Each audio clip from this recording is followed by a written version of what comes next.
Eco, what is echo? Suppose आप किसी tall building के सामने या माउंटेन के सामने खड़े हो और आप हेलो बोलते हो, तो आपको वही साउंड रिपीट होके रिफ्लेक्ट होने के बाद उस टॉल बिल्डिंग या टाउन से रिफ्लेक्ट होने के बाद आपको रिपीट होके वही साउंड सुनाई देगा। तो इस साउंड को हम क्या बोलते हैं? Echo. See here, echo is a repetition of sound due to the reflection of original sound by a large and hard obstacle। Means echo एक ऐसा साउंड होता है जो किसी भी हार्ड सरफेस से टकराने के बाद वही साउंड आपको रिपीट होके सुनाई देता है। ओरिजिनल साउंड का रिफ्लेक्ट होके सेम वही साउंड आपको रिपीट होके सुनाई देगा। तो उस साउंड को हम क्या बोलेंगे? Eco. Then it has been found that the sensation of sound persists in our ears for 0.1 second or 1/10 of a second after the original sound dies off. This time is called persistence of hearing. Means कोई यदि sound produce होता है तो वो sound हमारे brain में कितने time तक रहता है? 0.1 second, or you can say 1/10 of 1 second. Okay, 1/10 part of 1 second. So this time is called persistence of hearing. 0.1 second is called persistence of hearing.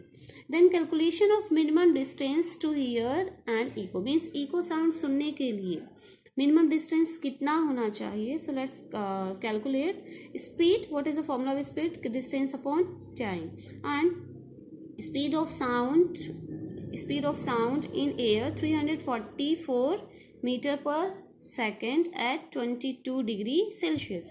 Means 22 degree Celsius पे जो sound की speed होती है air में कितनी होती है? 344। और टाइम हमने क्या लिया? परसिस्टेंस टाइम कितना है? 1/10 पार्ट ऑफ 1 सेकेंड। ओके, और you can take 0.1 second.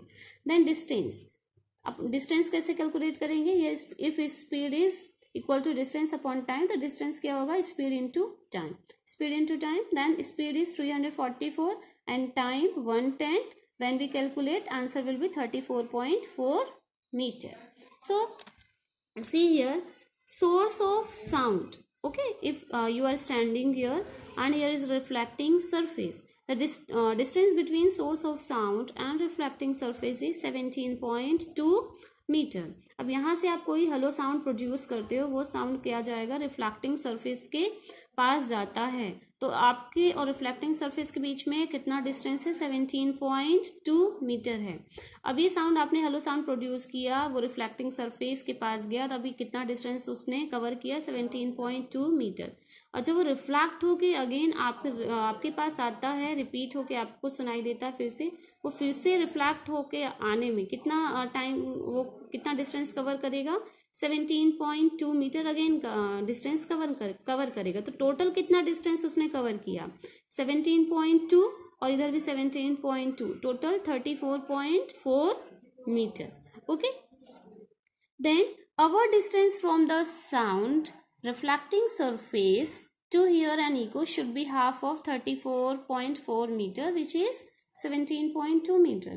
Means echo sound सुनने के लिए source of sound and reflecting surface के बीच में कितना डिस्टेंस होना चाहिए? मिनिमम डिस्टेंस 17.2 मीटर होना चाहिए, जो टोटल जो डिस्टेंस साउंड ने कवर किया था उसका हाफ होगा। 34.4 का हाफ होगा 17.2 metre. Then conditions for the formation of echoes. First, the minimum distance between the source of sound and the reflector should be at least 17.2 meter.